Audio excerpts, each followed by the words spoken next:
Just gratefulness to Jatin sir to guide me to change the approach and the content of the presentation. So trying this time. So what I'm going to share my learnings is on impact of evidence law on the GST law, right? So starting with the GST law, section 59 is supreme. So just 1 minute, please.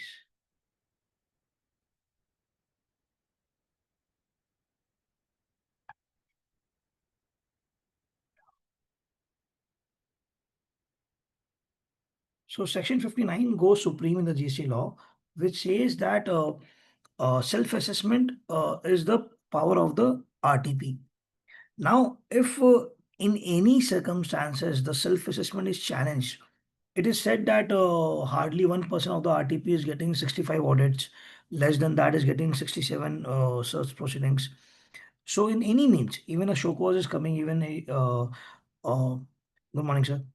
Even a small ASMT10 is also coming. Whatever is coming, section 60, section 59 remains very supreme.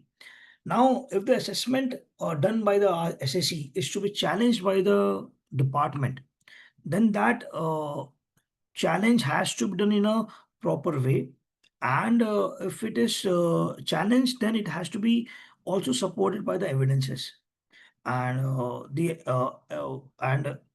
as Nazim Ahmed said, that in the case of Nazim Ahmed, it was pronounced that whatever is to be done has to be done in the as mentioned in the law, or it is not to be done at all. So if 59 self-assessment is to be challenged, then it has to be challenged in a very proper way. So, few terms which I've taken from the evidence law, I wanted to discuss here before discussing a few case studies to get the learnings out of it. So, we have something called undisputed facts versus disputed facts.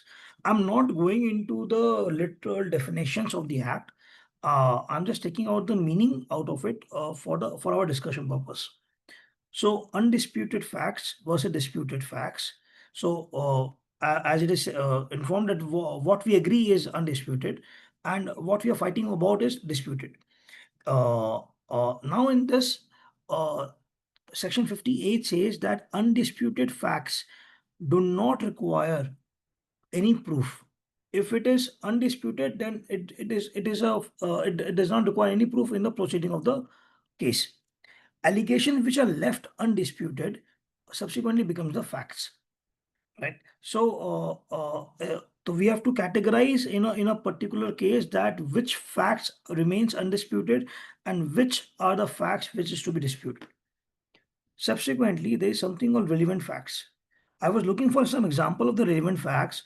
I only came with example from a Jatin Sir deliberation 2023 that in a hearing case, when an officer asks in appeal stage that what does the SAC does, so the show cause was not having this fact that what does SAC does. It was the show cause simply started jumping on the allegations. So neither the show cause had it nor the submissions made by the RTP had it, neither the appeal submissions had it, and in the hearing procedure, the officer was trying to get the extra information, the extra facts, which were not induced till date in the appeal stage by the authorized representative. And if those extra facts would had been introduced at the appeal stage, then again the onus of proving those facts would be on the SSC. So relevant facts are the facts that will be very important for taking the decision of the fighting which we will be doing during the proceedings. Subsequently, the facts are the building blocks, data points. This is again guided by sir that information received from clients are information and not facts. We have to derive the facts from the information given by the client.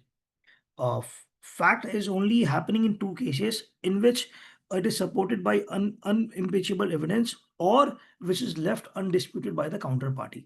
So these are the only two scenarios when the fact is a fact. Okay. Third is next is fact in issue. The main fighting point that what is a fact in the particular issue. Evidence is proof of backup by the facts, and the burden of proofs. So 101 of the evidence law, now it's BSA. BSA. It's yeah. So 101 of evidence law says that whoever makes the assertion needs to prove it. Uh, Now burden of proof is again having two main component, what we can say, that is pleading and evidence. So pleading has to be done that we are questioning the evidence of the allegations. Uh, if we are not questioning the allegation or the evidence of the allegation, then it is presumed that we are satisfied with the allegation. So three main pointers which I want to brought in before jumping into the case studies. Number one pointer is that we tend to forget, specifically in my case, I always tend to forget this fact, this point, that information contained in books of accounts are not reliable source of evidence in absence of corroboration as per 28 of BSA Act. So this is very important thing that whenever officer points out any differences in the books of accounts, we silently deep inside start understanding, yes, there's a difference and there might be some mistakes. But only information contained in the books of accounts cannot be an evidence.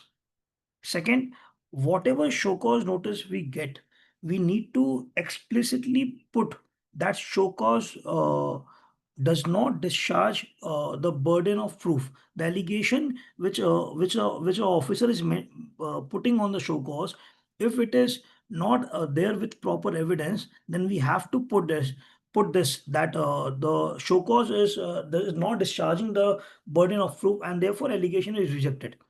Right? If we are not writing, if we are not mentioning that we are disputing and we are rejecting the allegations, the burden of proof shift to us. And the another learning which I had, which definitely I was not having before this analysis, that rule 112 of the CGST rule says that no additional evidence can be introduced. So it is very important to include all possible evidence while replying to the show cause notice. But the catch is grounds can also always be introduced in the later stage. So grounds can be introduced, but evidence cannot be introduced in the later stage. So this were the learnings which I wanted to share from the evidence law for GST. Now I will go to case Abhishek, study. Abhishek, Yes, sir. if grounds can be introduced later, Yes, sir. but evidence cannot be introduced, Yes, sir. what's the use of introducing grounds later? After all, grounds need to be substantiated with evidence. We are reading Rule 112 and accepting what it says, and we are proceeding. If grounds, which is superior, grounds or evidence? The evidence is superior. No, grounds is a position you are taking, that is primary. Evidence is to substantiate the ground that is being taken. So what is the limited purpose of 112? So it's the heading says production of additional evidence before the appellate authority or the appellate tribunal. So 112 is limited to grounds already existing in the dispute at hand. Okay.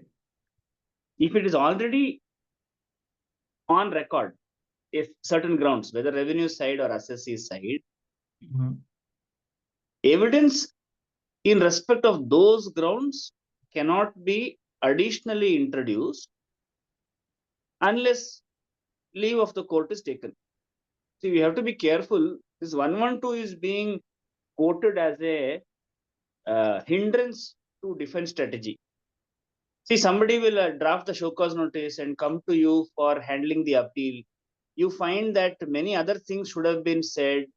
Some different approach itself, even now, can be taken, and we think that 112 is coming in the way. We have to only be careful that 112 itself contains an escape clause. If the court permits, then that is also permitted to be overcome.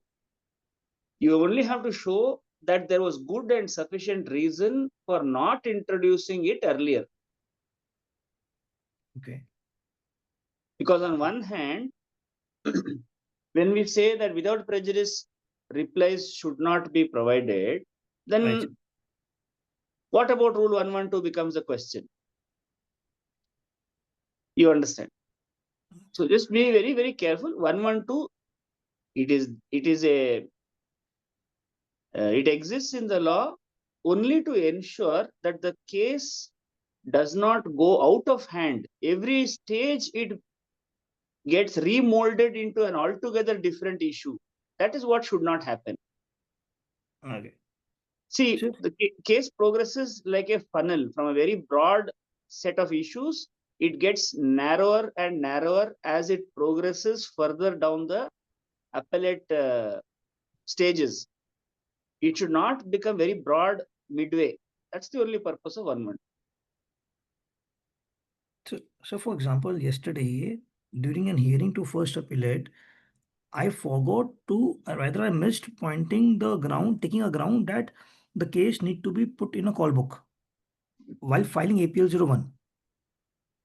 Okay. But sir, while uh, attending the hearing, I mentioned this ground that I want this case to be put on a call book, and the officer Mm. agreed. Mm.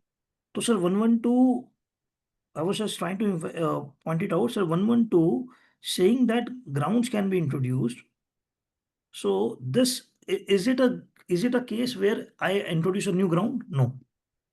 No, it's not a ground. It's an ad interim relief that you are seeking to ensure that the decision is not wrong because a higher court is already seized of the matter. Okay. You're Okay, sir. only, so this is, I notice. Okay. Done, sir. Okay. So, I will just start the case study, sir.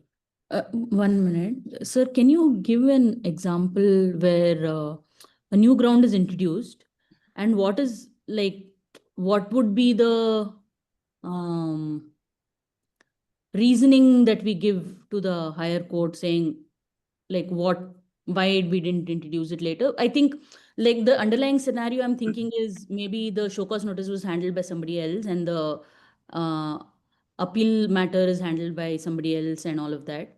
So show cause notice, let's say, for example, was uh, not replied in detail or Got it. fully. Got it. Yeah. Got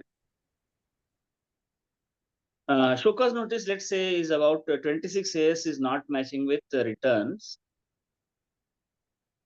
And in the reply to notice, in the reply to somebody typed some expert, what's that?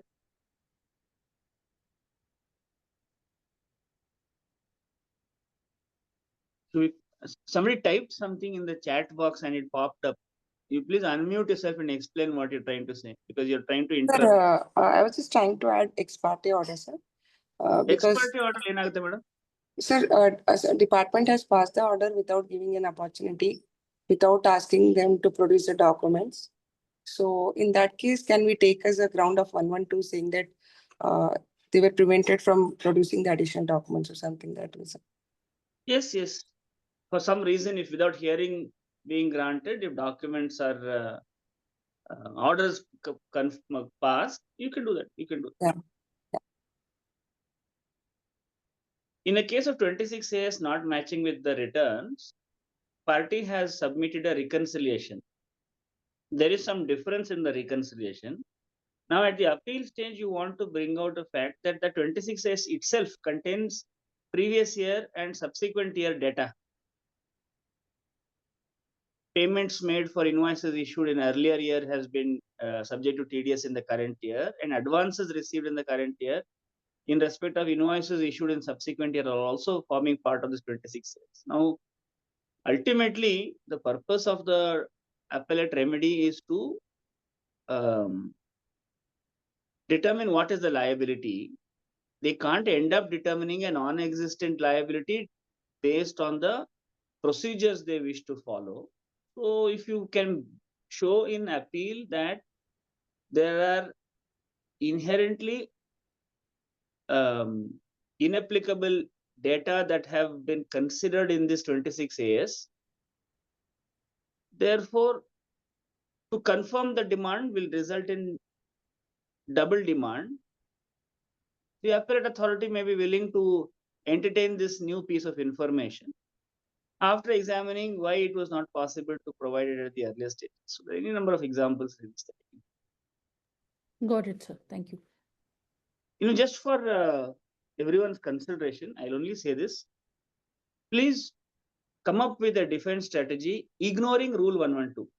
Don't let 112 come in the way of your defense, because it is the duty of the appellate authority to reject it on the basis of 112 after giving reasons. If we ourselves think that our evidence will not be entertained, then we have not even considered the possibility that the appellate authority may somehow be impressed with this new evidence. So please ignore 112, read about 112, but don't let 112 interfere with the way you come up with a strategy for appeal, especially when there is a change of consultant. Let the appellate authority say, I am not in a position to entertain this new piece of information, even though it appears to be of better quality, for the reason that 112 comes in the way and hinders my dispensation of justice. So please don't self-regulate and deny yourself the opportunity to get relief based on this new piece of material that you have. Introduce it. Let the appellate authority reject it. Let's see. Okay, sir. Okay. Further to Jatin sir, whatever mentioned, I think in a personal experience, I would like to put across that generally the officers will not be so technical to reject the evidences placed if it is relevant to the facts of the case. And if he has to consider, I have hardly seen any such rejection of the evidences either by the appellate authority or even by the tribunal if they feel that it is germane to the issue. Absolutely. So this is scaring me because I was not knowing this rule earlier. And in audit, we were not giving anything. Show cause, we were behaving in a different way. At appeal, when we know that it cannot be, damage more, then we used to go and submit all the documents. And then the officer used to ask us, why have you not shared this earlier? So we used to say, so there's a different POA, we were not hired earlier, and all that stuff we do. But again, now 112, knowing is more scary. Then, sir. No, Abhishek, when a new ground is introduced, technically we just don't put the ground. Even the statement of facts also generally is said. Statement of facts, evidence, and then I take a ground, and then the prayer, that is how it goes. So ground, once you take a new ground, so automatically the facts surrounding the ground you are trying to take have to be introduced. So that means once you introduce the facts, even the evidences will have to be adduced. It's okay. The authority may accept, may not accept. That's a different issue. But I think if you take a new ground, I mean, as my experience is, even the statement of facts also has to be introduced, and even the evidences also will get introduced. Whatever is relevant to the ground or the facts that you have. So I don't think just taking a ground will help. Even the facts will follow, evidence will follow. Okay, sir. Abhishek, before you move on, Yes, another point to consider is, let's say somebody has filed the appeal. You are only engaged to now argue the matter. Before Okay. appearing for the hearing, you are going through the appeal memo and you find at that stage that there are some things that are missing. Yes, sir. Now what will you do?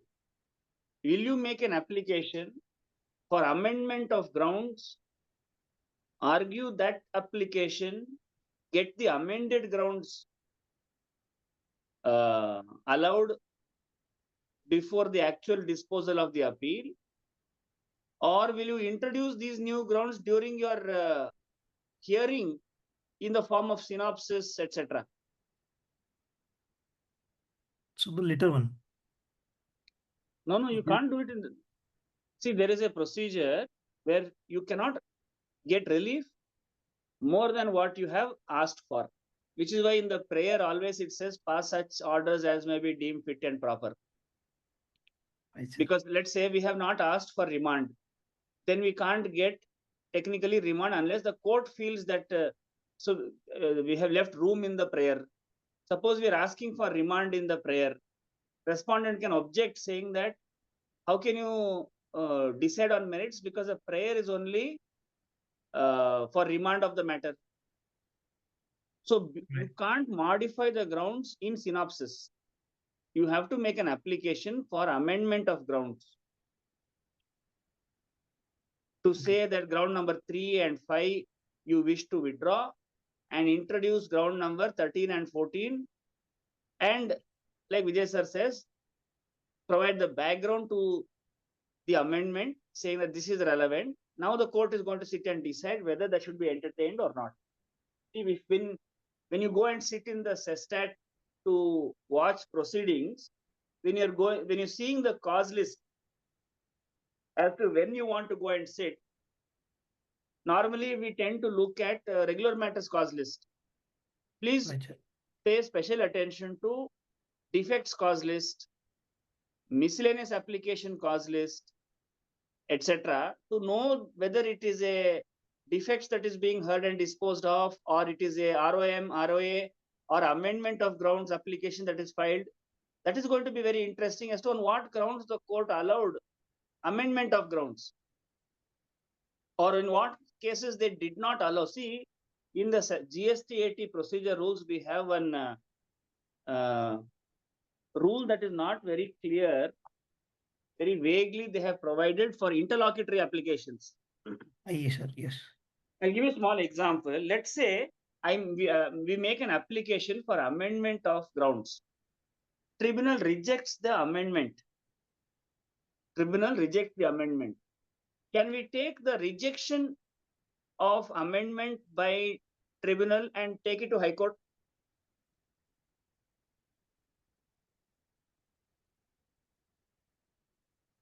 Question of law. Sir, for High Court, it has to be a question of law. No, of course. Rejection of the miscellaneous application itself comes in the form of an order. Is it covered by 117?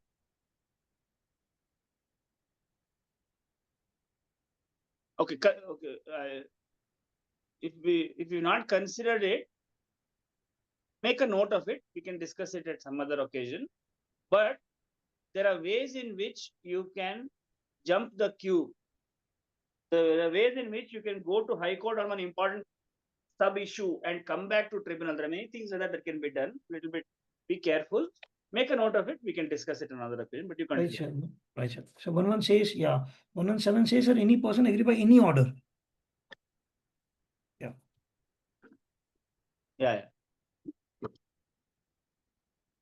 Perfect, sir.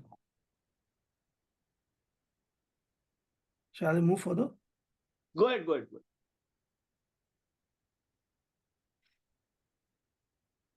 So here I have listed few case studies. A simple case study, a mismatch of ITC between 2A versus 3B for 1819. And the show cause demand us to reverse the credit. So what I've tried to done is I've categorized the undisputed facts, disputed facts, relevant facts, fact and issue, and then the burden of proof, and what could be done as a strategy wise. So undisputed facts are clear. Taxpayers file 3B for 1819 and avail ITC. Credit reflecting in 2A is less than 3B. And the prima facie the difference amount is let's XYZ amount of rupees. The disputed facts are whether the mismatch was due to the genuine supplier side reporting delays or omissions, whether 16.2 condition has been fulfilled or not, whether 2A is legally binding in the year 1819 as the amendment came on 1st Jan 2022, and whether credit can be disallowed solely on the basis of mismatch. So this were the disputed facts and disputed facts. What are the relevant facts? Relevant fact is, all of fact are law is also there, not disputed. pardon, sir. Now, whether 2A is legally binding for the year 1819, is it disputed fact or it is the question of law? So, okay. I consider it as a disputed fact because the if I'm not disputing it, it becomes undisputed fact. I went in that approach that whatever I'm not disputing is okay to me. So if there's a difference pointed in 2A and 3B, so whatever I don't agree, I have shifted it to the this disputed fact. Yes, it is a question of law. Yes, it is a question of law. I agree in that. But I think the 3 and 4, I see it is not a fact, it's based on law, I guess. So this two. Okay, Mylar, explain if it is a, what do you want to call it? Disputed law, is it? No, it's a question of law, not a fact. No. He is demarcating between undisputed and disputed points in this case. You are introducing a. No, if it is a dispute, I agree, sir. He from the disputed facts, so I'm not able to understand it. No, there are only two colors, black or white. You are asking for purple. In the black and white, where will you classify point number 3 and 4?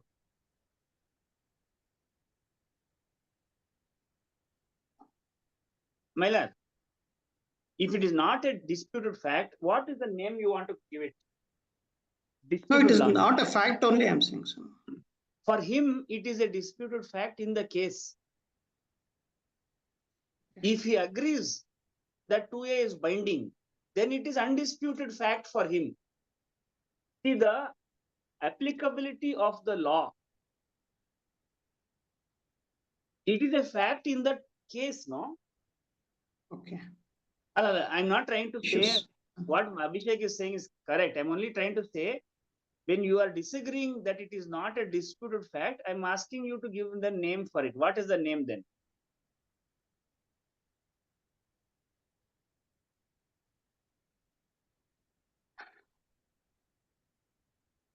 Mylar, if it is question of law, wouldn't be undisputed fact?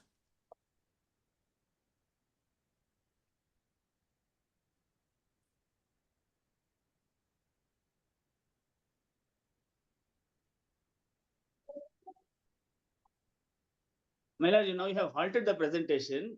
Sorry, How sir. do we proceed further? Sorry, sir. No, you have to give answer. You have to give answer. If it is not disputed fact, what do you want to categorize this as? Dispute on law, you want to call it? Issues.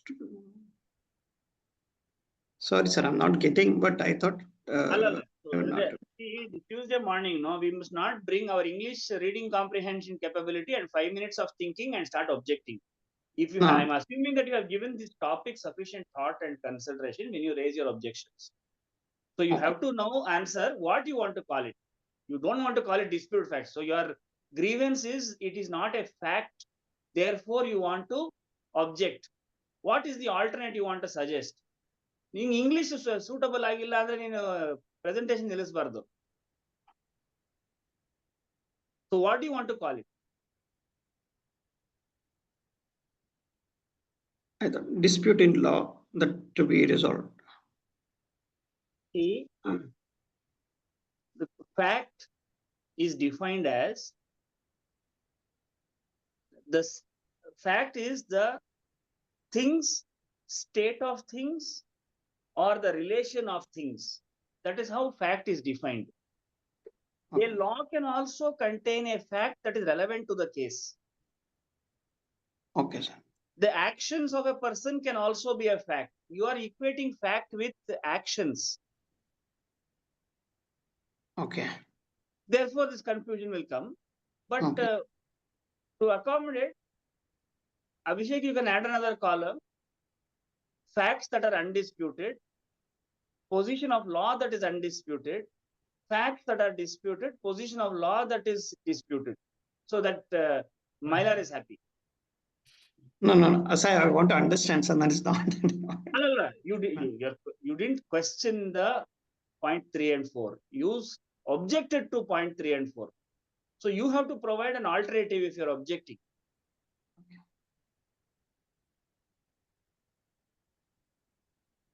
Okay, sir. Thank you, sir. ಅಲ್ಲ ಏನಪ್ಪ thank you good night ಅಂದ್ಬಿಟ್ಟೆ ಈ matter ಹೇಳು. ಅಲ್ಲ, ನೀ ಇದ್ರ ಬಗ್ಗೆ ಯೋಚನೆ ಮಾಡಿದ್ದ ಅಥವಾ ತಕ್ಕಂತ ಐಡಿಯಾ ಬಂತ ನಿಂಗೆ? no, when I design, I think what is the question of law and what is facts.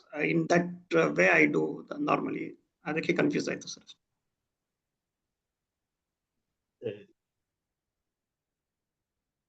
ಏನ್ ಮಾಡೋಣ? Sir.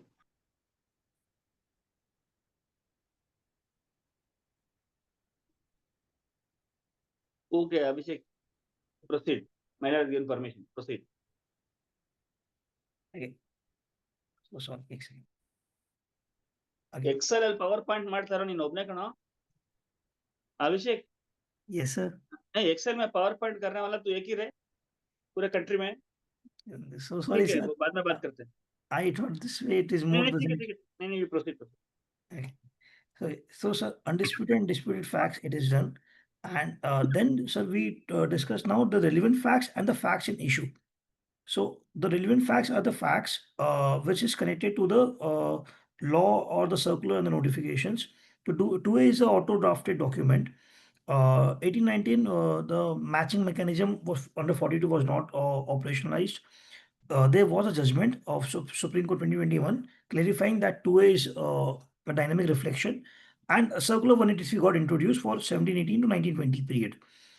And the facts in issue is whether ITC claimed in 3B without corresponding reflection in 2A is legally inadmissible, whether the taxpayer satisfy the 4 cumulative conditions, and whether non-reflection of 2A can only override the substantial compliances. Now, when a department issues such kind of notices, let's say the notice is issued, or let's say whether the point has been raised in audit or ASM 10 level, then as an SSE, we should ensure that the officer need to prove the entire allegation with the evidences. If we go and do their homework and say, so this is reconciled, please have the soft copy and all, they will simply copy paste in the show cause notice. So the initial burden lies still on the department to provide that ITC was wrongly claimed. Merely mismatch is not sufficient. Sir Divai Betala just quoted here that if it is, if it show it really there is some default on the supplier perspective, then the department first initiate the action against the department. In case the officer is able to prove evidence, everything, stating that no, the 2A and 3B is not the only mismatch thing, and there's a reasons why we are allegating this demand, then we can reply with a rebuttal that there's a receipt of all the 16 conditions we can evidently prove in a rebuttal. That's it. An allegation based on the data differences will be contrary to the law. So, because of this study, I got this a mandate to differentiate between all these 4 things: undisputed, disputed, relevant, and facts in case, facts in the issue. So, this gave me a thought process that what is to be questioned and what sir usually says, and we never understood. I never understood that where to keep shut. So, this is the point which I wanted to highlight in this case study. Anything can be discussed, or I will move to a second case study. We can discuss. Okay. When you want to, what is the question? So the question is, when you should shut up. हाँ, Yes, वो sir. Question तुम्हारा yes, sir. अभी बताओ, अभी इतने बड़े हो गए. So This- what is your in this context, what is your suggestion when you should what you should not argue? So, in this context, it is only simply says that what, let's say, no, let's say a 2A, sir, actually, let's say a 2A 3B difference intimation came in ASM 10. So, to protect this, we would say anything that you cannot ask 2A 3B in 61. We will simply quote 162 and say that you cannot ask this. What is wrong? I'm not going to say you. This notice is wrong. Full stop. मतलब, during conversation with the clients, we also go with the flow. अरे एक पैसा reconcile किया हुआ है. We can go and simply make them understand, and the matter is done. But asking for 2A 3B in audit is more dangerous as compared to 61. And if we share the reconciliation PDF, the Excel file, pivot table, so that comes to us only because now they get hold of invoice wise data which they can use in their show cause notice, and we are making their show cause notice more strong with the evidences which they don't have. So the moment they create a show cause notice first, and it is done and dusted from their side, then we can come with all the evidences, reconciliation we want to give. So only before the show cause notice for 2 or 3B, we should keep our volume low. Right, right. And I think Venu, you should give your comment. What do you feel? Giving reconciliation at the stage of audit? Venu is typing long story message. No, Venu, no. why don't you give your comment? What about giving this reconciliation at the stage during audit? Sir, I was just thinking, my answer is little subjective because my SCN cannot say that I do not have any ground, any submission. And during the order, it would become an issue. No, during audit. No, we're at audit stage. Now, show cause not yet issued. Yeah. Department has come for audit and they're saying there's a difference of 2A, 3B. What is your opinion about giving the reconciliation during audit? So reconciliation, I will always say, is not the job of the SSC. No, I it would may only not be, give the. sir, but do you give? Have you ever given reconciliation in audit? No, I will only give the purchase register and my 3B. Reconciliation, I don't give. Hey, you're giving no, Kalla? Illa, sir. See, the problem when reconciliation happens, they have taken some credits which are not in this. We will only give the summary total. This is my purchase register. This is what we have taken. Line-wise reconciliation, we will never give. Because for sure, I know that they have taken ineligible credits and eligible credits not appearing in 2A. No, I didn't answer the question. The question was, during audit, if anybody prepares the reconciliation and submits, what is the effect of that later in show cause notice? See, in this entire GST portal business, Right. nobody knows what is the breakup of the 3B amount. Correct. By giving ITC register, all the damage that needs to be done has been done. Because Correct. anybody can prepare out of the ITC register What is in 3B? whatever working they want to prepare to issue a show cause notice. Our reply is also accordingly the same way, no, sir.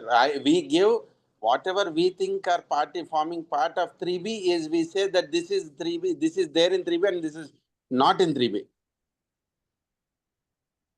But we know when you entertain an argument, right, by giving correct or incorrect or incomplete explanation, right, you are in the objection raised by the audit party is now not in dispute. Correct. So that is the question. If you offer whatever reply you offer, because see, what you offer in the reply is not as important as the fact that you have offered a reply. Right. When you offer a reply, it means that the question you are respecting and giving due credence to it. Credence to it, correct. Now, what damage has it done to the case? I have agreed, I entertained that question is valid. So if you as an officer were to now proceed to issue a show cause notice, right, you will say that in audit report, 2A 3B mismatch was raised as a finding, and the assessee submitted a reconciliation that was not found satisfactory. Therefore, the demand, the finding in the audit report is now payable for non-compliance with 16(2)(c. Please show cause so and so, so and so. But How do isn't you- it, How do you is- wriggle out of this problem? correct, sir, but isn't it someone saying not satisfactory is an unreasoned order? When I have given a reconciliation, he has to say what aspect of reconciliation is not working. See, no, it's not about the stage of why he has, because the show cause notice is not yet an order. The show cause notice now says both sides have agreed that there is a 16(2)(c) issue, Correct. which means the question is now valid. Question is valid. That's what I agree with that. So now suppose when 2A 3B was raised as an objection in audit and the party gave a reply saying that 2A you cannot even take for comparison. The 2A itself is unreliable as a basis for comparison. Right. Now you see what happens to the show cause notice. Audit made an observation 2A is not matching 3B. Party did not even entertain 2A as a valid comparison with 3B. What can they do? Now they have to build a case. Yes. In the earlier scenario where a reconciliation was offered, Right. the question is now accepted as a valid. Valid question. Correct. In the second scenario, they have to still frame the question itself because the question itself has not been entertained. Correct. So there is a structural difference in the defense being taken in both the scenarios. Right. This is a point that Abhishek, I think, is trying to make, saying I should know when to shut up. If the issue is, we see, in the proceedings itself, in the pre-notice proceedings itself, we know where this is going. Correct. It is going in the direction of show cause notice. Keeping that in mind, should we regulate what extent of response is provided at the audit stages? Sir, do you mean to say that by providing an ITC register during audit, the entire burden on the registered person for the ITC related claims per se, sir? Yeah, the entire case is successfully messed up by placing ITC register on record.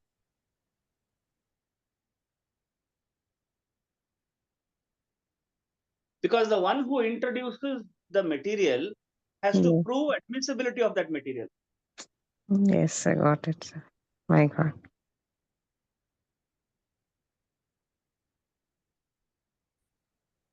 अभिषेक छोड़ के चला गया किधर? अभिषेक वापस आओ भाई. नहीं sir, मैं अपनी गलती देख रहा हूँ sir. I'm sharing this, but we have also made mistakes. Sir, No, sir, one point. Jatin sir, one point. Sir, in many of the cases, so the appeal officer is saying that we will come to the technical grounds later. Do you have any points on the merit? First, we'll discuss that. Right. And I have changed all my replies saying that first I'll only argue on the merits and I'll put the technical points at later. I see. So that way, if I cannot impress on merits, then there are technical points which I can push. Has in the history of GST in India, in any case, merits have been ignored and technical points have been considered and demand dropped? I don't have a case. So then why are you giving both is the question. It's part of defense strategy. Do you want to give both? You want to give only one? See, because if you are giving merits, the job of the appellate authority is to confirm the demand. Otherwise, he will not become principal commissioner. So therefore, he is going to find a way to wriggle out of this reply. Right. Shouldn't the reply therefore give no room for him to wriggle out of it? it's like okay, this is my hidden worry, and which is why I am doing. I don't know how it shows up in tribunal saying that I have not pleaded any of these grounds. Now in the tribunal, I am introducing a new grounds, new material relating to the merits. No. Now you think about the defense. Now, with everyone's permission, we'll stay on this point a little bit more because it might Yeah. help us in the subsequent case studies that we take up for discussion. Right, sir. Suppose we say that the show cause notice is time barred. Huh. We'll take that ground. Once the show cause notice is time, we are convinced that the show cause notice is time barred. We don't give any further reply on merits. Right. Matter reaches tribunal. Tribunal has to now decide whether it is time barred or not. Now, let us say tribunal decides that it is not time barred. All right. Yeah. How will they confirm that demand? In the show cause notice, they have discussed, let's say the difference is 2A and 3B. Right. You are raising the only issue of time bar. Correct. You have not introduced ITC register. Right. So you have to keep in mind that in the grounds of appeal, you have in your reply, you have left certain safety valves in the reply without going into the merits also. Right. When you go into this question of time bar, you're also going to leave some safety valves in your reply saying that, for example, 2A is not a reliable document for comparison. You are not going in to submit the reconciliation, because if you submit the reconciliation, and in appeal, it will get upheld. Correct. So in the tribunal, if for some reason they say it is time barred, it is not time barred, they now have to answer what about 2A as a basis. Tribunal, having the power of remand, will find out that the calculation itself has not been examined. Correct. So tribunal will tend to remand the matter to the original authority. Right. The tribunal will not want to go. You are not introducing the reconciliation even in tribunal. So think about it from that point of view. Maybe Rajesh will also give some comments about this, Vijay sir. Anyone who's considered it as a single ground appeal versus appeal with safety valve.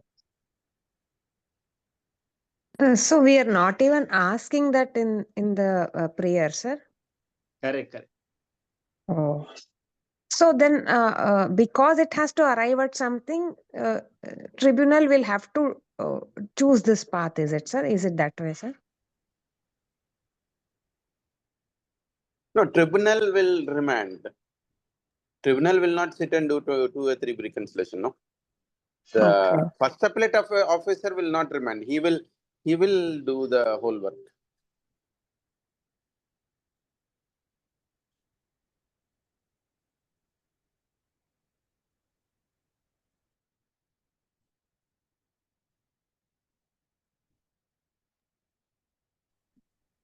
I got your point, sir. Like when I said, definitely, okay, I did not had a SCN time barred case or order time barred case. But those cases which is like extreme, I would definitely consider what you said, because I choose that would be the better thing to argue. Yeah, but I got your point. So I'll move forward. Yes, Abhishek. Yeah. So again, a case of reversal of ITC claim where supplier filed 1 but have not filed 3B. Again, 1819 we have taken. So in this, again, I've categorized undisputed facts. Suppliers filed 1 for 1819.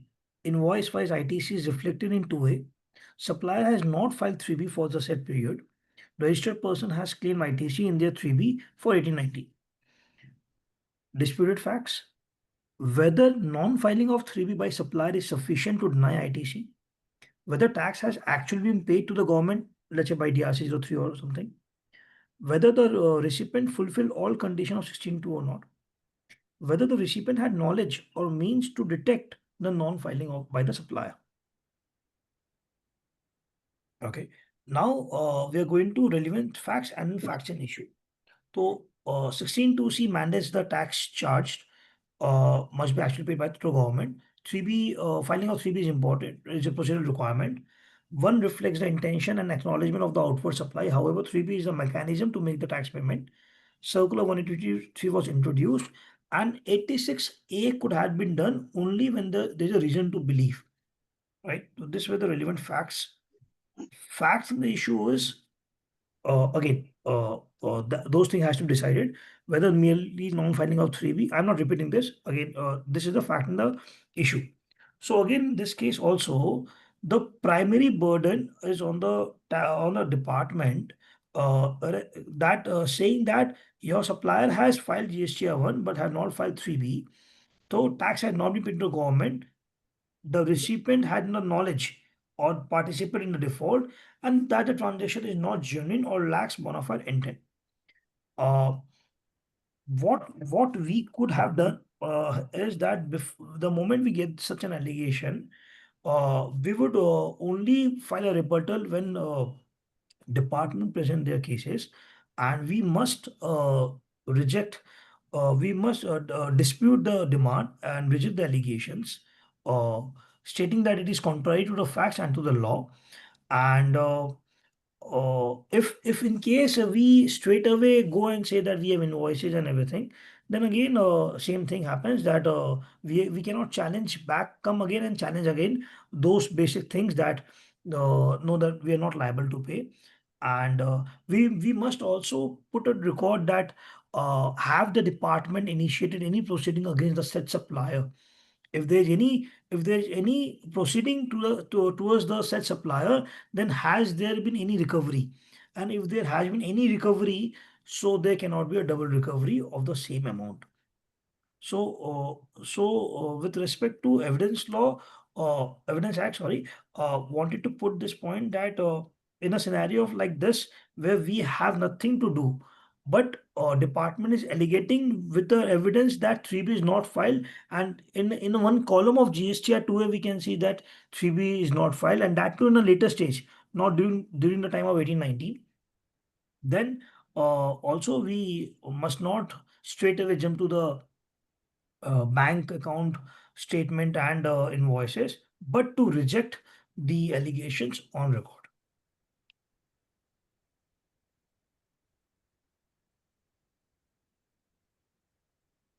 Anything to discuss here on this point? Abhishek, now you have to give a scenario. Yes, sir. SSB has taken the stand. What adjudicating authority will do? What appellate authority will do? Yes, sir. So in this particular case, SSC, let's say, sir, we are all this over. What will adjudicating authority do? What will appellate authority do? Okay, so adjudicating authority, sir, will pass definitely a negative order, Right. stating that as per our internal instruction, let's say, I am supposed to the tax is not being paid to the government, and for that reason, 16(2) there is a violation of section 16, and I am rejecting I'm confirming the demand. See, now in that order, you have to look for grounds. As per internal information in the department, tax has not been discharged by the supplier. Is there a basis to that statement, or there is no basis? It's a presumption, sir. No basis. See, that is what gives you the ground. Right, sir. What else can the adjudicating authority say? Adjudicating authority can say 183 certificates were not provided. 1 week time was given. Even then, it was not submitted. Therefore, demand is confirmed. See, think of the ways in which an adjudicating authority will confirm the demand. They'll confirm the demand, I understand. But how will they confirm the demand? Will disclose new grounds to be carried in appeal. Revenue has proceeded on the assumption that tax has not been discharged by the supplier without adducing any material. In a self-assessment tax, such an adverse inference cannot be made. So now the appellate authority has to get into fact finding. How did you say call the respondent and ask, how did you say the tax was not paid? He will give some DGARM report, something will be provided saying the supplier's number is cancelled. The Right. question is not whether his number is cancelled. Question is whether recovery was made from him or not. You So- have to put their feet to the fire by Mhm. raising these points when you carry it into appeal, based on what is the grounds on which the order confirming the demand is passed. Right, sir. So similar to what 133(6) of income tax, Hey, income tax gottillappa. so just wanted to draw the similar thing. Can in any case this officer pass on information to a different officer and he can give a section 70 summons? At what stage? In a adjudication stage. Yes, sir. So because After all- adjudication, investigation cannot continue. okay, right, sir. You So know that. I was thinking this because when a vehicle is stop in a border, they send someone to the officer and the officer then do a search before releasing the vehicle. So, But that is pre-notice stages, right, sir, I got it. Yeah, not post-notice stage. right, sir.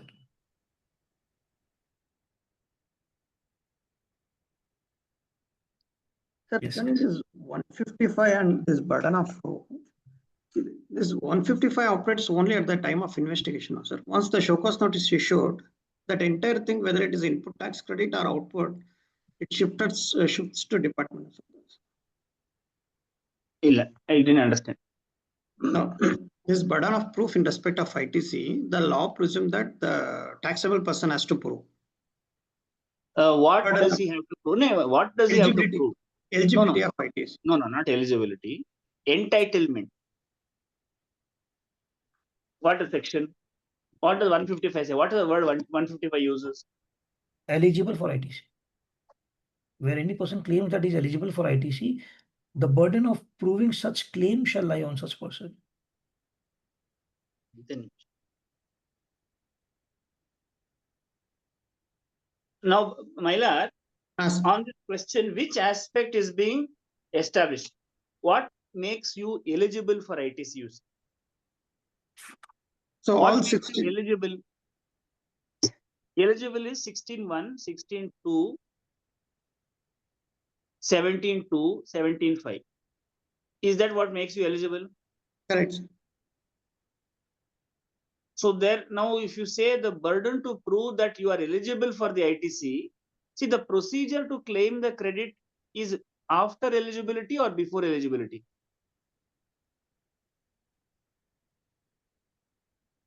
Of eligibility. No, you are eligible to write CA final. You have to show before submitting the form for the final exam or after the form is filed. Before filing the form. So 16.2D cannot be part of eligibility to credit. Correct, no? Only if you're eligible, you will include in 3B and file the return. Right. Rule 37, is it before claiming or after claiming? After. So therefore, this 155 cannot be used for all the aspects of credit. Only the prior aspect you should show. My reading is that 155 refers to the limited extent of 16.1. You are used by him in his business. That is the only aspect that you have to establish. After that, it's all the procedures relating to claiming of the credit, utilizing of the credit, reversal of proper. For example, Rule 42 does not even come into the picture at the time of claiming the credit.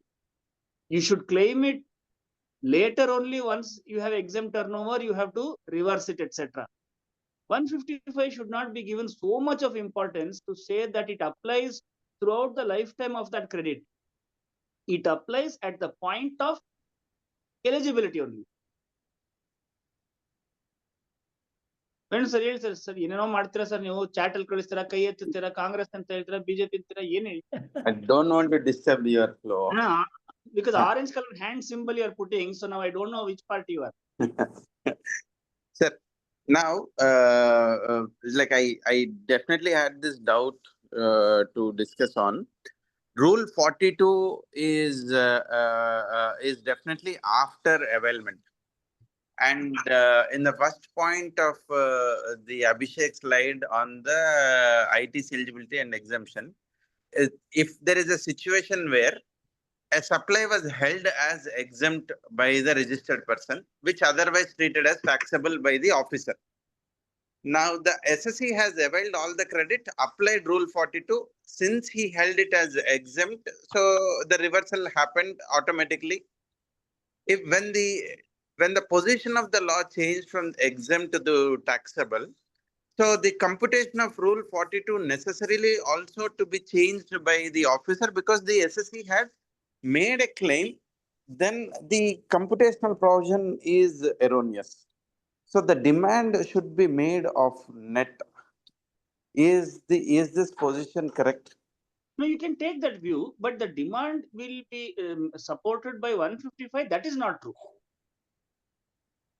Huh. Because the question of 142 will not arise unless the hurdle of 155 is crossed. Correct. He is eligible, so you move forward, take the credit. See, in Modvat, we used to discuss credit is available, credit is availed.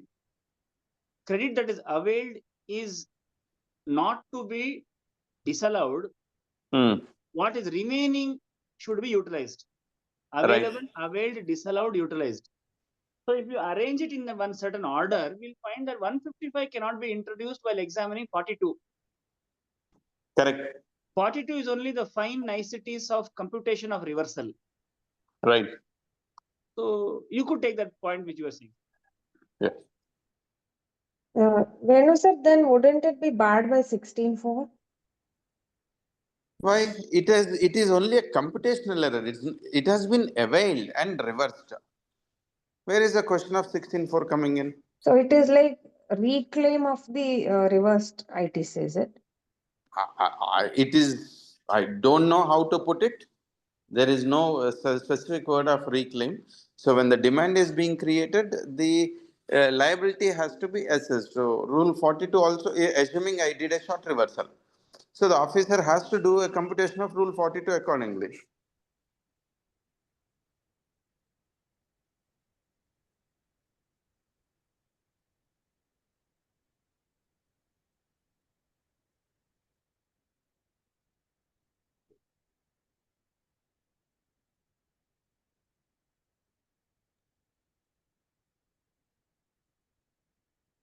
Abhishek. Yes, sir.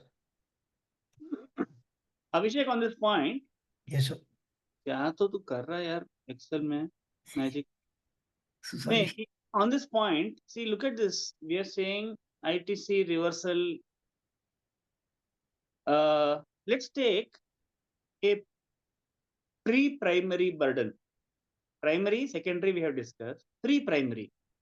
Let us say the jurisdictional proper officer has issued this show cause notice. Okay.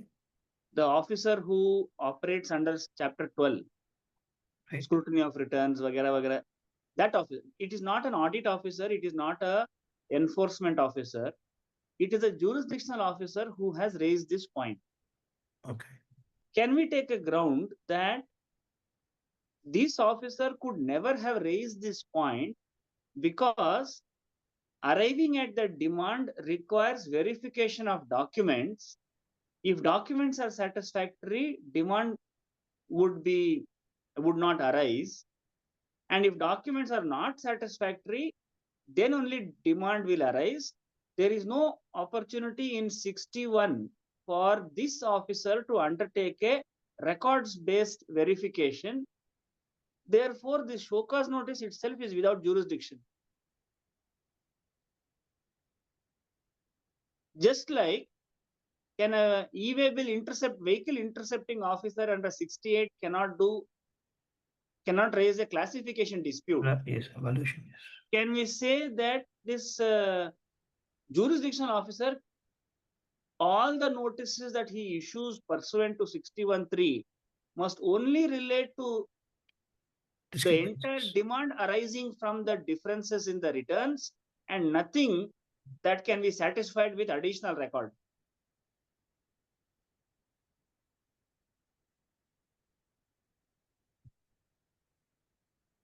Now somebody has to decide whether the officer had jurisdiction. If somebody says, no, he had jurisdiction and goes into the merits, you're not going to leave this issue. How could they have found in favor of the officer to have jurisdiction? Let's say that question comes before the tribunal. Tribunal has to answer whether jurisdiction proper officer has authority to examine records. The implication of saying yes is that 61 will overlap with 65. 61 will end up overlapping with 65. So therefore, tribunal is going to be very careful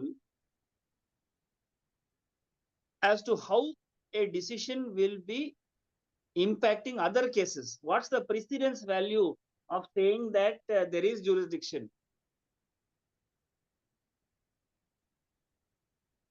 Once they find that there is no jurisdiction, going into the rest of the case does not arise. So the question when we're looking at burden of proof, we have to also include whether the person proving has the jurisdiction to prove the burden. Revenue has the burden of proof, but who in the revenue has this burden is also an important aspect of burden of proof. Sir, Jatin sir, the 61 goes with best judgment. So can we question on that aspect, sir? Huh? 62.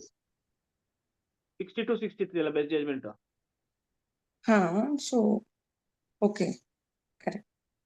See, Anyway, what I'm 60 saying is, doesn't have can show cause LGST, notice. in Karnataka state, can LGSTO issue any records-based show cause notice? See, there might be some part of the information available in the returns. Is it sufficient for him to issue show cause notice? What LGSTO should do is find out that 2A is not matching with 3B in the returns and refer the case to JC audit for taking it up for verification.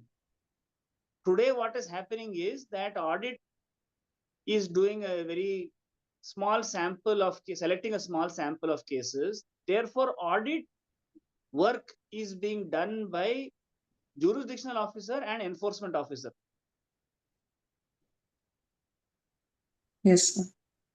Venu, now if you please consider, if we bring jurisdiction for burden of proof also as part of your objections, you see how a very complicated problem is created for the tribunal.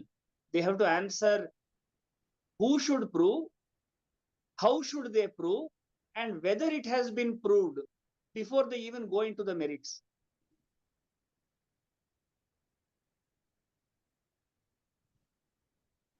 Venu Ilva?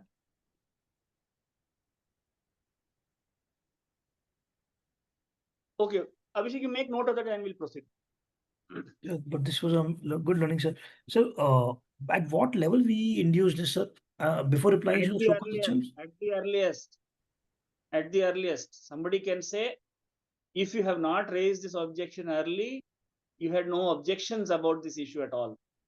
Right, sir.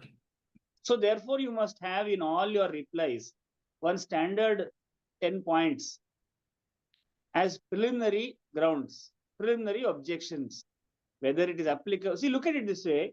I think for the benefit of everyone, we discussed a little bit about Rule 112 earlier. Let us say there are 10 grounds in the appeal, which are not even relevant. Will it any harm from having those grounds? Nothing, sir. Annapurna madam, Niveli madam, what do you feel?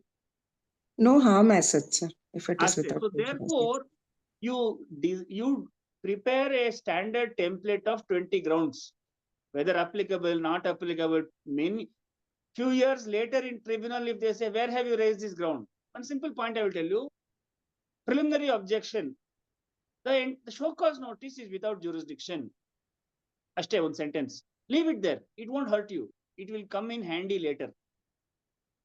The show cause in appeal, the impugned order violates principles of natural justice. Which principle it is violating? All that I will tell you later, sir. Today you just take this ground. Okay. See, it is not about doing the reconciliation. It is not at all about the reconciliation. It is about who should prove, how should they prove, whether they have proved. Until revenue has made out its case, there is no chance for anyone else to examine any other issue. 183, 193, all those things.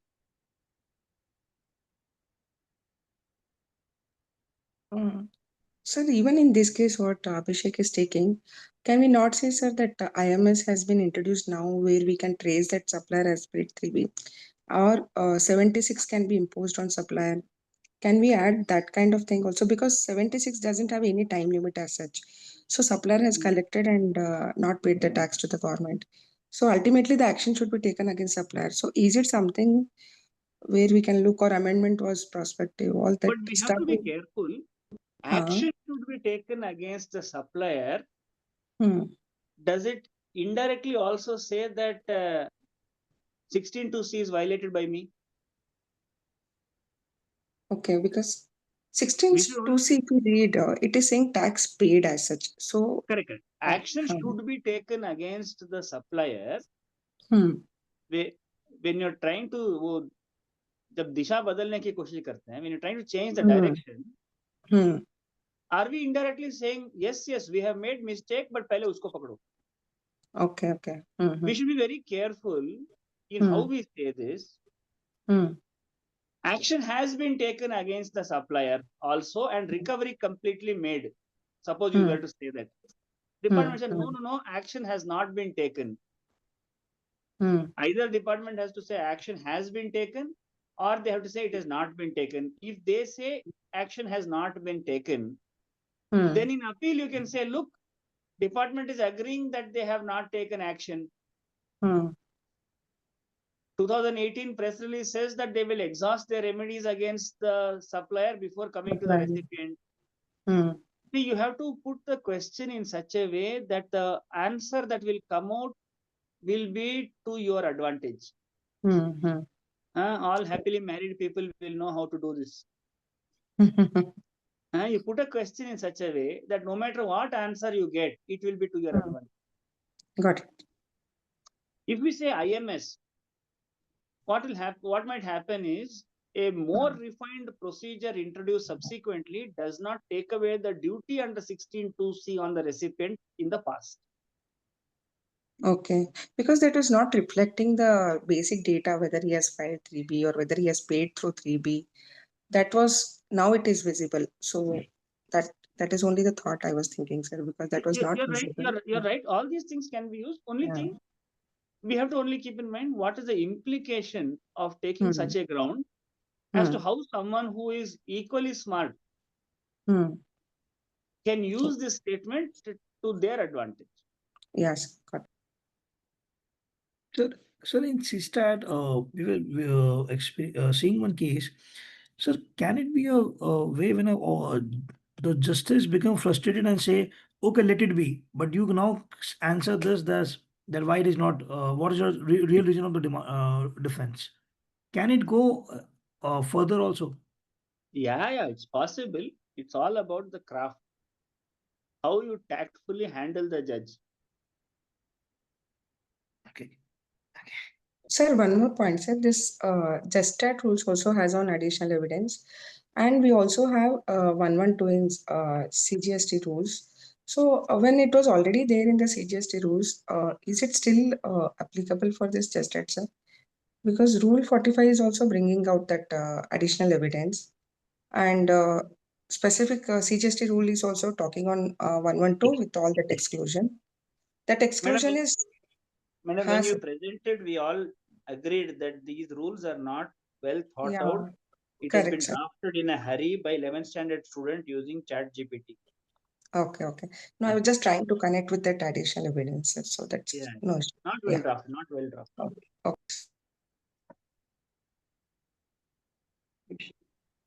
Abhishek, inapa, Yes, case number 2 na. You already have another 200.2. Go, next. Okay, so this is a 86A block credit bogus supplier. So again, I'll go this way. Undisputed facts. ITC of this rupees was availed. ITC appeared in the credit ledger. The ITC was blocked by the department. The blocking was based on intelligence inputs. Department claimed that the supplier are bogus. This is undisputed. The disputed facts are whether the supplier is genuinely non-existent or fictitious, whether the registered person received actual goods and service, whether ITC was fraudulently availed or availed with due diligence, whether intelligence report constitutes sufficient basis under law, whether blocking and the reversal without adjudication is legally sustainable, and whether interest under 88B rule is applicable or not. Okay, so now, okay, I'm just jumping to the facts in the issue. So it again implies on that whether 86A satisfy the statute threshold of reason to believe or not. Rest are the repetitions. So the primary burden is still on the department. In this case, they don't tend to give a show cause notice, and they sit for usually 1 year. And the suppliers, the department need to prove that the suppliers are bogus. The supply never took place, and the recipient had the knowledge or had the intent to fraud.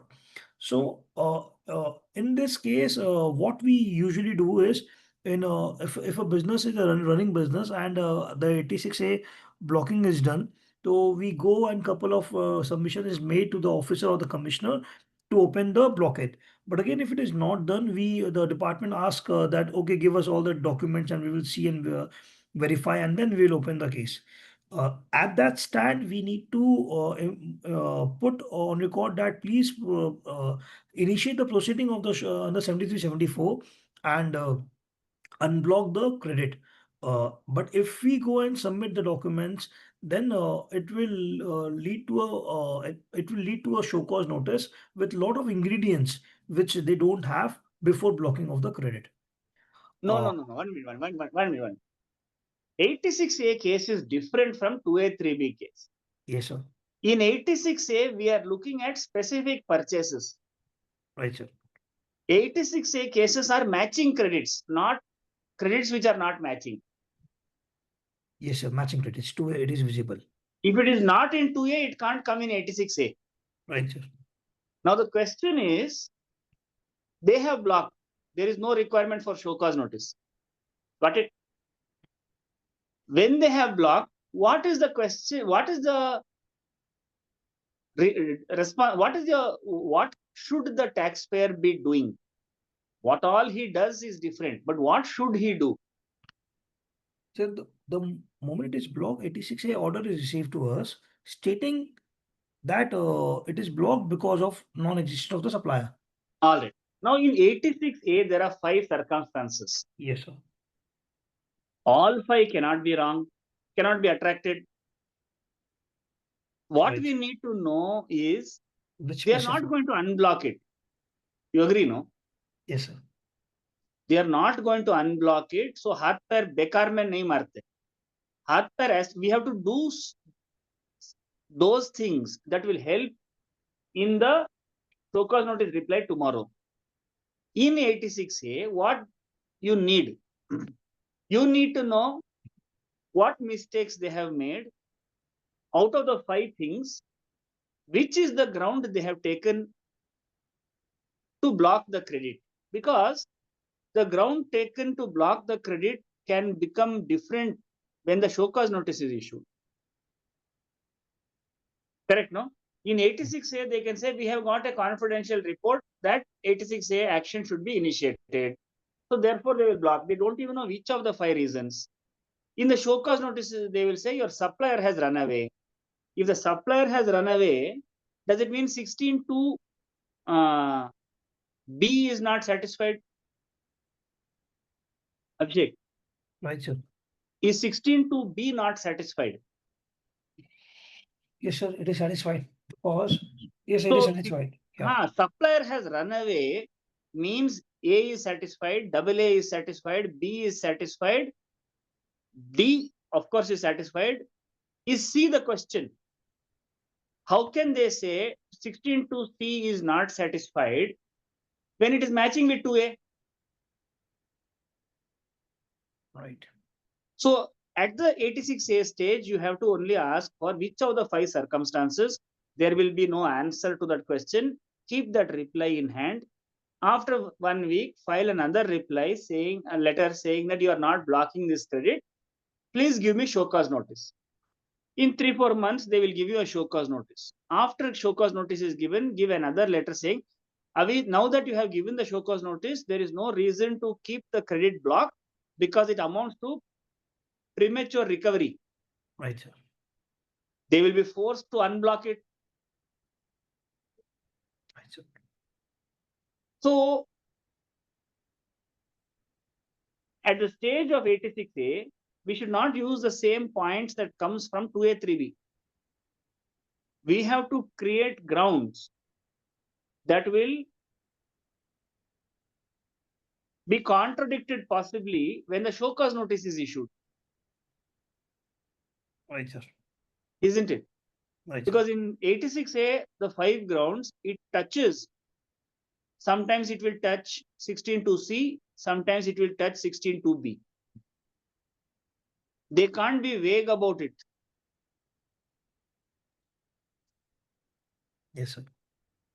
So Sir, just make a difference 16 to A and 2B.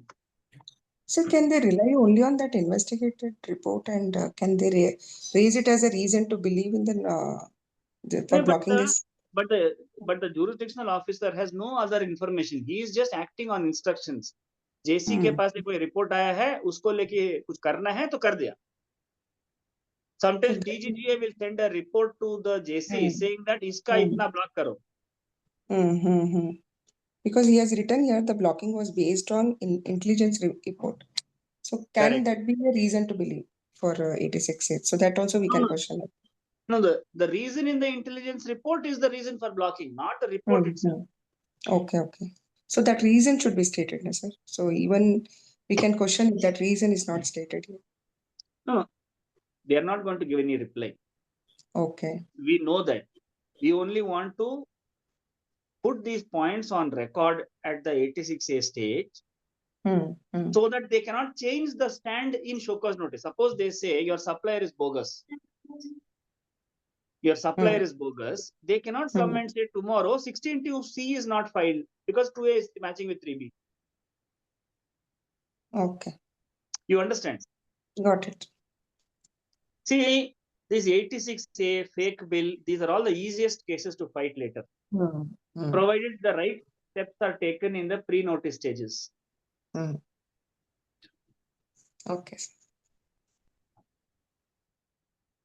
Right, sir. Now, Abhishek, Sorry, yeah. on this 86A business,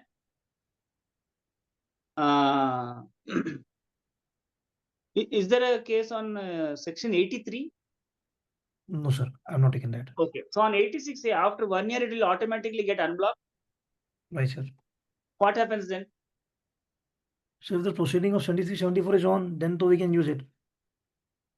So automatically it will get unblocked. Maybe you can confirm if the portal does like that, or it is not automatic. So in one of my case, in 360 days they unblocked, and then after 3 days again they blocked. So you should have in the 3 days you should have quickly utilized it. right, sir. Okay. No, you have to keep the stage set. मतलब 3B को pending रखो. Now cover that. Another point to cover here is negative blocking. Please cover that. Right, sir. Right, sir. Negative blocking, yeah. So in few states it's happening, in few states it's not happening, but yes. So in negative blocking, anybody's got experience as to how you have handled negative blocking? Move to High Court. अरे high court तो बड़े लोग करते हैं. Negative blocking. Anybody, any strategies to share?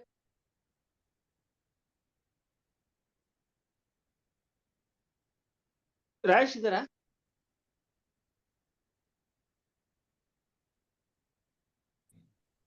Hello. ಇದಾರೆ sir, Rajesh sir. Rajesh sir, ಹೇಳು sir. Negative blocking ಏನ್ ಮಾಡಿದ್ದೀರಾ? Any experience to share please. Jatin sir, negative blocking ಎಲ್ಲ ನಾನು ಹ್ಯಾಂಡಲ್ ಮಾಡಿಲ್ಲ. ನಾನು ಏನಾದ್ರು ಶೋ ಕಾಸ್ ನೋಟಿಸ್ ಆದ್ಮೇಲೆ, ಅದಕ್ಕೆ ಮುಂಚೆ ನಾನು ಹ್ಯಾಂಡಲ್ ಮಾಡಲ್ಲ. ರೈಟ್. ಇಲ್ಲ, show cause notice has also come, ಹಾ, but already 1 crore negative blocking ಆಗೋಗಿದೆ. Okay. Show cause notice will reply, ಹಾ, but client is already in problem Business stop. because Yeah. because what happens, he can't file returns because any credit he takes in 2B, it will go towards the negative blocking. correct. If he can't file returns, R1, e-way bill, 3B, everything will get stopped. In 3 months time, he get blacklisted from his any big customers. True. Sir,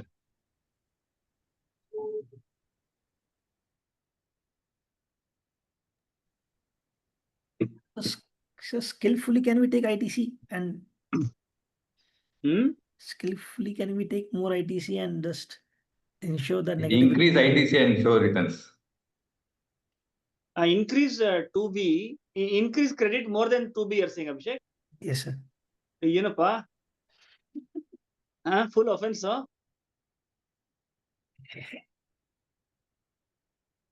Anybody, any experience, anyone's had any situation you've come across, how it was dealt, what happened, etc.? I only read few decision on that, but practically I've not yet, sir. Only that. Is it constitutionally valid? It is not within the purview of law. All that was there on interpretation. A few court have said it is within the purview of law. But practically, as such, The I'm negative not. blocking is valid, No, that were there, sir. I remember reading. Invalid. Decisions are said it's invalid. So No, but Madras then High what Court- happens is, if you don't file the returns, you can't generate e-way bill also, and because of 2B verification by customers, business will come to standstill. Jatin sir, in one of the clients, this problem came and we suggested that, can go for a high court. They said the amount involved is not too much, sir. No, after it will get refund. That is what they took a decision. So that's the only case I came across a negative thing. After that, I have not come across such instances. So now when we go to high court, let's say some 10 lakhs negative blocking has been done. Assessee will put cash into the cash ledger to file the return or to clear this liability. How will it work, sir? Now he will take credit or he will pay through DRC3 to make this negative zero? The deposit into cash ledger. Okay. But in credit ledger, when there's negative blocking, it will not set off. Do we file DRC3 in that case? No, they will only make a payment in cash for the further clearances. Further clearances will be made by cash and returns are filed. Yes. But then 2B credit we have to take this month. Otherwise, it will get missed. No, they will avail whatever the credit will be, they will avail, but it will go into this, into the pit is closed. Then where is the cause of action for refund? Sorry? No, after that it will be, after unblocking, that amount will be available in a credit ledger. So there is no refund. No refund. There is no refund. All right. But show cause notice will come for that negative amount or it will not come? Actually the cases which we are handling, it was not of this default of the supplier, based on which they blocked our credit. They did not issue show cause notice. They merely blocked and kept it, and the correspondence was happening. That's all. Okay. All right. In one case, what was not done, I'll tell you. 1 crore 90 lakhs was blocked, negative blocking. Assessee had a liability of 80 lakhs to claim the credit and file the returns so that his business with his customer will continue. So he did not take 2 crore 70 lakhs credit. And when he did not take that credit, he got a DRC 1C notice saying that 2B and 3B is not matching. He did not file a reply stating that there is a reconciliation difference. So 74A is still not operational. So no show cause notice came on that point. Returns got filed. Department got agitated. Department then said they are not going to issue a show cause notice for this 1 crore 90 lakhs. So that's how this problem was not handled. So they took that extra credits, sir. They did not take any extra credit, and that's how they filed the report. Okay.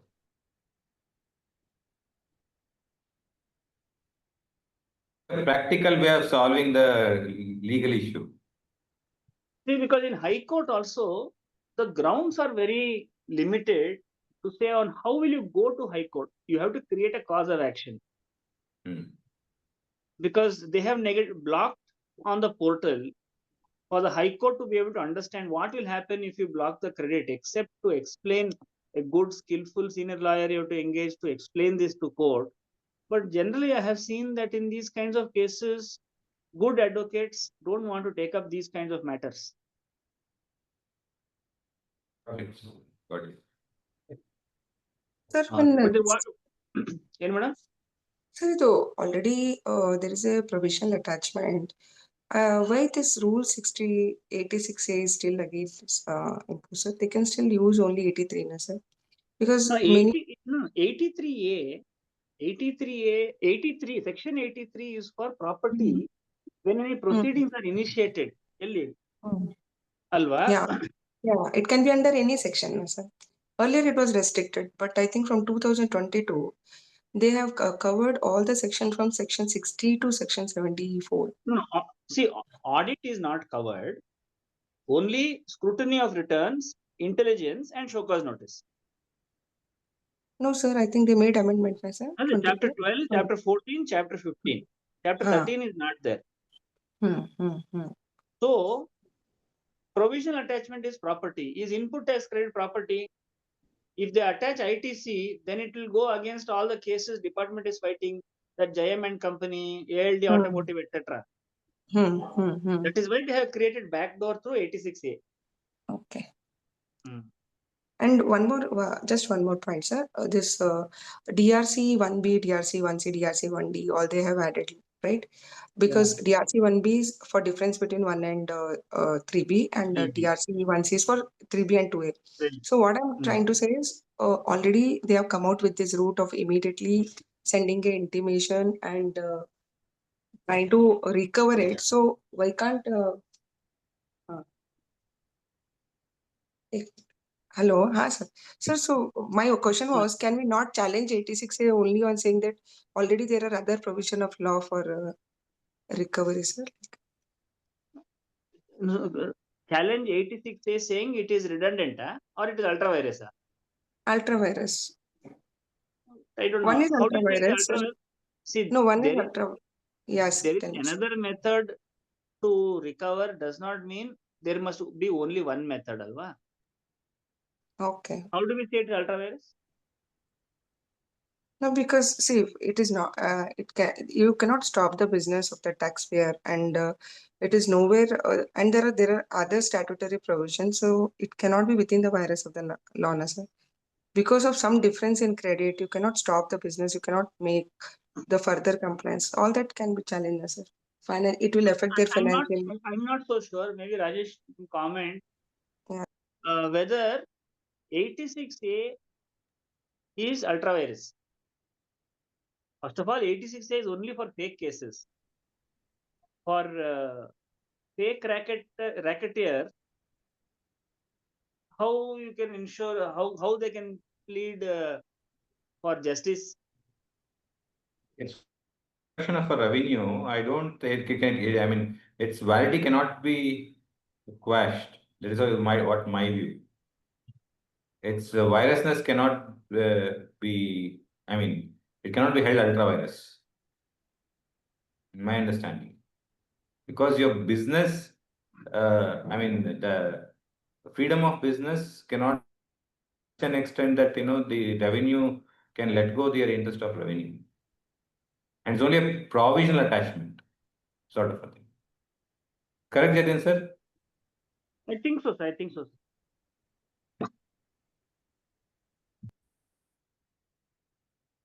Right, sir. Proceed Yes, sir, further. please. Abhishek, So it's 9:40. Just a reminder, we'll try completing by 10 or we'll take it to next week. Right, sir. So, I suppose all the varieties can be covered. That's it. This is the last one, ITC. Non-reversal of blocked credits under 17.5. So the demand was demand with and the interest. So I'll just jump to the burden of proof. So so that time in previously it was not mandate that we need to show the entire credit in 4A5 and show the reversal in 4B2. And we might have taken the credit net off. So the department need to prove now that whether we have explicitly gone and taken the credit of 17.5 or what is the source which they confirm that we have taken the credit. So so the department to prove this three that the inverse supplies are squarely covered in 75 or not, that such credits were wrongly availed and utilized, and the taxpayer acted without due care on the violation of the law.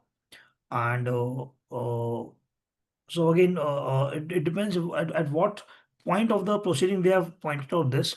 If it is audit, if it is 61 again, then we need to be careful to share our purchase register or the HSN codes in which we have dealt with.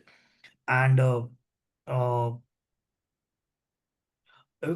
moment if the department have some evidence, have some record, or which proves that we have taken a credit, let's say of a car or something, merely merely the invoice auto-populated in our GSTR 2A with the column of the figure in a cess doesn't mean that we have taken the credit of the ITC of the car also. So even if the department satisfies, then the burden shifted to the taxpayer. Then we have to prove that the end use of the goods and service is, let's say, connected to business and 61 established, and those things need to be proved. So, in case of block credit, my submission is sir, what in the all the scenario, what I wanted to draw a thick line is that whatever allegation the department is allegating need to be proved by them in all means.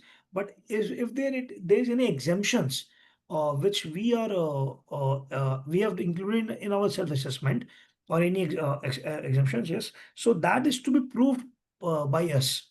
So for the 17.5, all the allegations, if it is there, it is to be proved by the department first.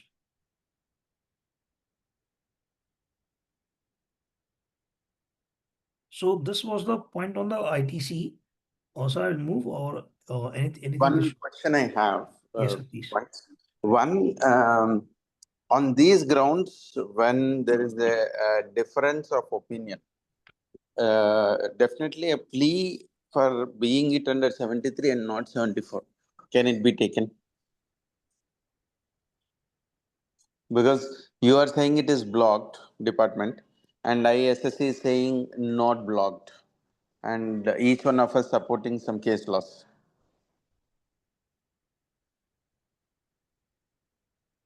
The 74, not 73, not 74. So again, evasion of tax is to be proved. Correct. So here there's issue on interpretation. If you see what you have said, the undisputed fact is whether blocked or not. Okay. So this has to be a case of 73 and cannot be a case of 74. That is one ground. So, but this interpretation, is it like our own interpretation, or are there even at least AARs or something to support with that interpretation? Then maybe, yeah, 73 pleading would, this thing. No, even otherwise, like, as a preliminary grounds, we put where for a 74 notice that tax evasion is not proved, no? Correct. That is generally, we anyhow take it for everything. Right, sir. I'll just take a note. But specifically, if Venu sir, like you're telling that this is a question of interpretation, is it like it is we are taking it up, or is there any other binding this thing to support that this is an issue of interpretation? So the scenario remains that we have taken there's a auto population of credit of car, let's say, in 2A. Now department alleging that you have not reversed this amount, please reverse it.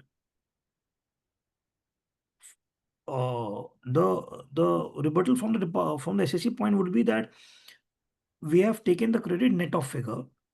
So it is not a matter of interpretation as of now that have we taken the credit or not. Let's say if it is other than car, let's say it is something which is used exclusively in the course of others of business.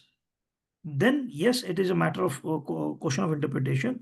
And what Venu sir is saying, then that can be put as a ground that it has to be a matter of 73 and not 74. Venu sir, am I able to draw what you're Yeah, saying? correct. We will take two examples. Safari credits. Everybody in the country knows you are not supposed to take it except one high court. Now, suppose you have taken credits on construction. Can you say that it is 73 and not 74? That is one example. Another example is what Abhishek was saying. You have taken net credit, which means you are saying you never took the car credit. Department is claiming that you have taken credit on motor car.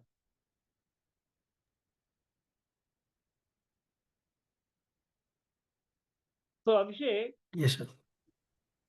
whether you have taken credit on motor car or not, itself is the dispute. What is the revenues basis to say you have taken credit on motor car? Merely it is coming in 2A, sir. It will come in 2A, but how do they say you have taken it? Right, sir. They don't have any evidence. No, it depends on who is making this allegation. If jurisdictional officer is making this allegation, then he could not have access to any additional material to come to such a conclusion. But if it is the audit officer and audit officer says that ITC register has been handed to me, then he may have a prima facie case. Similarly, enforcement, when they came in and they collected the documents and it appears that you have given them the input credit register. But in the case of Safari credit, can you say if you have taken motor vehicle credits, can you say there is no evasion? It has to be 73 and not 74. No, sir. When your point? I will still say it is 73, not 74, sir. No, but what you say, but what is your basis? You have taken credit on motor car, Correct. leaving the cess portion. How do you say it is 73 and not 74? No, not motor car, but Safari retreat case is what I'm saying. No, motor car. Motor car, no. Motor car, you're satisfied with 74. Yeah, but in the case which Abhishek presented, where I haven't even taken anything, there is no ground for the officer to prove, including in the audit officer. Because my claim is, I have not even availed. So then, that is not, therefore, about 73 or 74, even 73 itself is not possible in that case. Correct. But your point was whether we can move from 74 to 73 if there is a bona fide view. The example was Safari credit rates. Correct. So therefore, you have to now say with this retrospective amendment, right? How do you still say it is 73 and not 70? For example, yeah. Pondicherry, Rajasthan, and Jammu, the GST Act does not have this and or confusion. Correct. So then how do you say it is 74? Because see, you are not a party to the Safari case. Correct. So you cannot enjoy the fruits of the divergent views that came up in Safari. Right. All of us are standing by the roadside watching two people fight. Correct. So we cannot take advantage of their dispute, no? How do you No. say 73 in Safari? So in Safari, since one High Court has said that the credit should be allowed, and it is a matter of an interpretation where between two parties that it is allowable, not allowable. So it is not an intentional evasion. No. I'll just share this thing. Yes, sir. When we say, Annapurna also mentioned that if there is a view supported by another decision, I'll share this for everyone's benefit. Right, sir. When a court gives a decision, the decision is not laying down new law. Correct. The decision is giving the interpretation from the very beginning of this provision. Correct. Safari Retreat gave a decision in favor of assessee. Right. The same Safari Retreat was carried to Supreme Court and overturned, which Right. means we can't take advantage of High Court view to say it is 73. I'll give you another example. Whether UPS, uninterrupted Right. power supply system, whether UPS should be classified one way or the other was a dispute some time ago. A 3-member bench of tribunal said it is classifiable, I think, under 8504.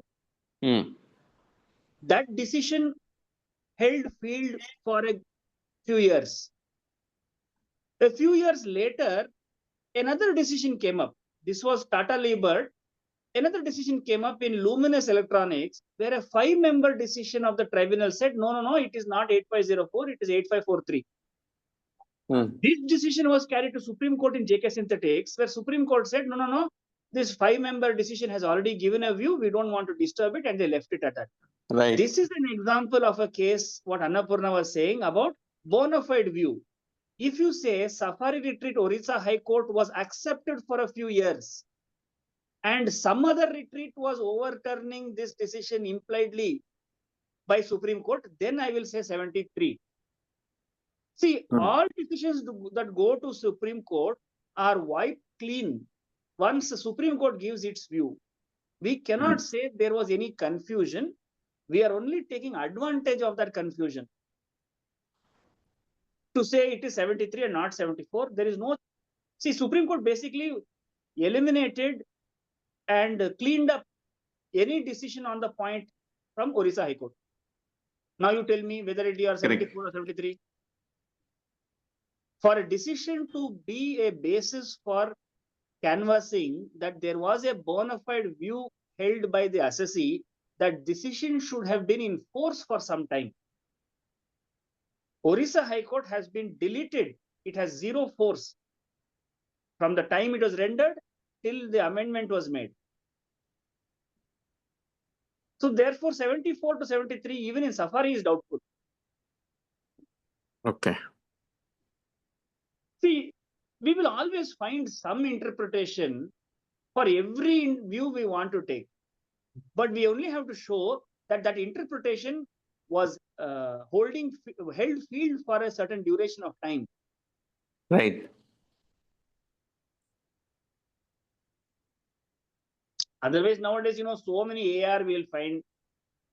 Something we can quote to create a, like you mentioned earlier, I will also quote a few case law. Department also will quote a few case law. We have to show that the case law we are quoting held field. Orissa Safari did not hold field at all.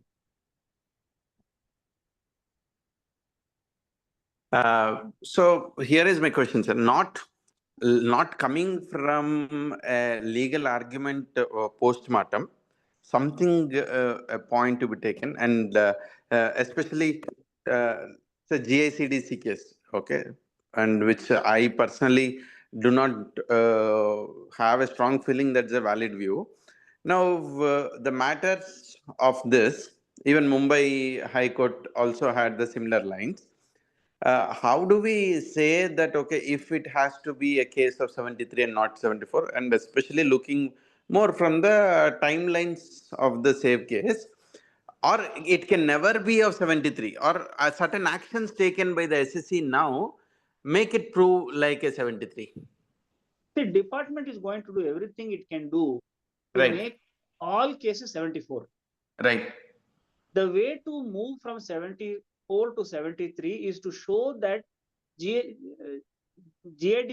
decision was the correct interpretation for some time. If GIDC goes to Supreme Court and gets reversed, then it will go back in time, status quo ante. There must be another recourse case should go to Supreme Court. And there the decision is reversed. Then 74 to 73 is possible. Okay. The same decision getting reversed is not sufficient to claim 73.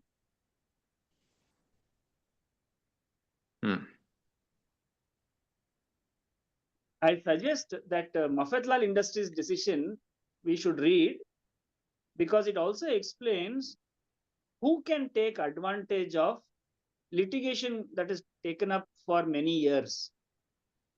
And if a decision comes out in a certain way, what can department do? Can the department now go after everybody to demand based on the latest law laid down by Supreme Court? These are all incidental questions, but Mafetlalal, they surveyed, I think, more than 30-40 decisions to explain all these concepts. Right. Okay. That's it. Okay. So I'll just quickly go to. Okay, so 42, 43 we just discussed. Department need to prove that the common ITC was used for the external supplies. The proportional reversal of 42 and 43 was required and not made. And the taxpayer gained unjust enrichment or wrongful ITC retention. If it is proved, then the SSC need to show evidence of the actual reversal in the books, demonstrate that exam supply were made without using common ITC, argue the bona fide error or non-application of 42, 43 due to the nature of the business.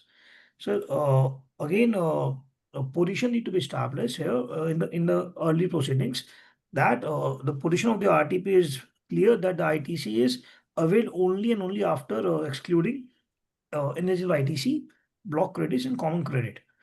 So this position need to be put in the previous early part of the proceedings so that this cannot be questioned later.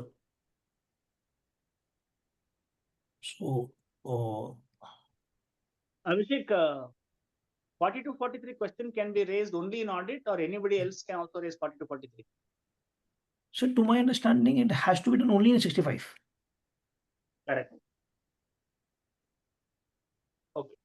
Because wherever they come from, sir, again on a lighter note, sir, ऐसे तो officer कुछ भी demand नहीं कर पाएगा, मतलब wherever he 2 lakh comes. Crore revenue cross कर गया. हाँ जी सर. फिर भी 2 लाख करोड़ रेवेन्यू क्रॉस कर गया. No, we are not taking the right defenses, I'm saying. If we are taking the right defenses on jurisdiction, Sir. it helps. Again, so I'll complete in one. Suppose we say ITC register not maintained, what will happen? So general penalty. अरे 25,000 चाहिए तो शुरू में बोल देते यार मैं 50 देने को तैयार हूँ.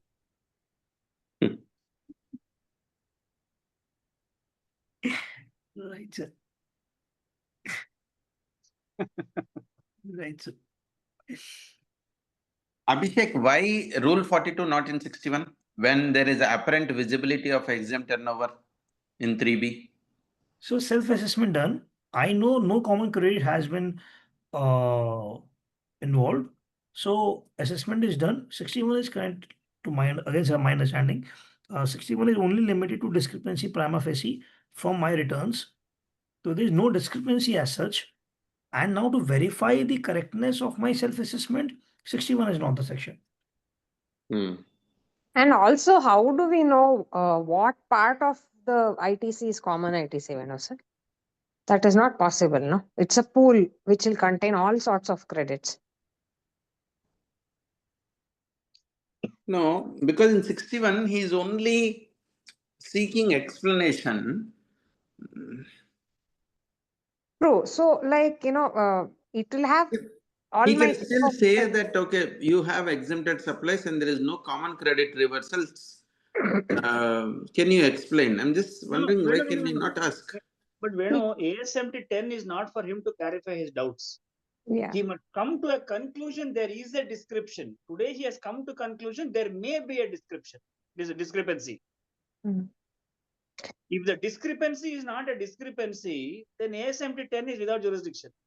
Right, Like that, in his life, so many doubts he will have. correct. 2029 election, what will happen? He can't use ASMT 10 for all his doubts clarification. See, today what's happening is, in many cases, in smaller towns here in Karnataka, they are using ASMT 10 to conduct audit. 30, 40 ASMT 10s are given.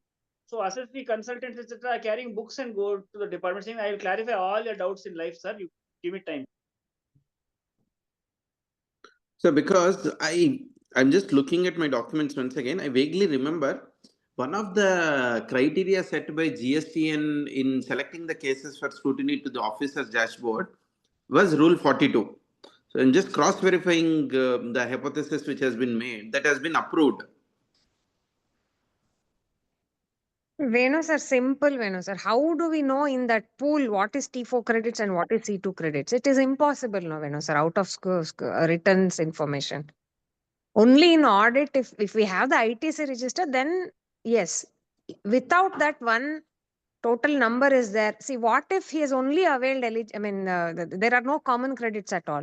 Just because the reversal column is, nothing is reported there, he cannot conclude that there has not been Rule 42 reversal, no? No, I agree.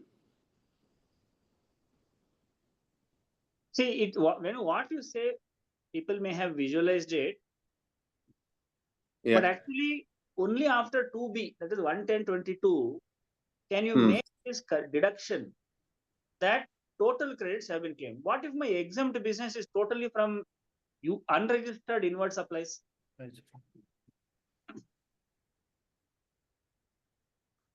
Right. All my inward supplies from unregistered persons.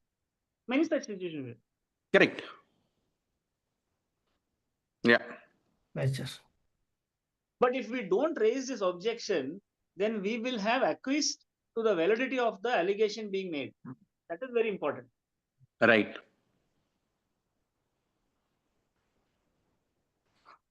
Abhishek, do we continue to the next week? Sir, we can do it. And we'll take a break after the next week. Yes, sir. We can do it, sir. Jatin sir, shall we do that way? Okay, sir. Okay. So that we're not hurrying and we're also completing everything. Done, Right, sir. sir. 22nd. Yeah. Yes, sir. Done, sir. Yeah. Thank you, sir. Thank you so much, sir. Thank you Thank so much. Thank you. Yeah. Thank you. Thank you. Thank you. Thank you.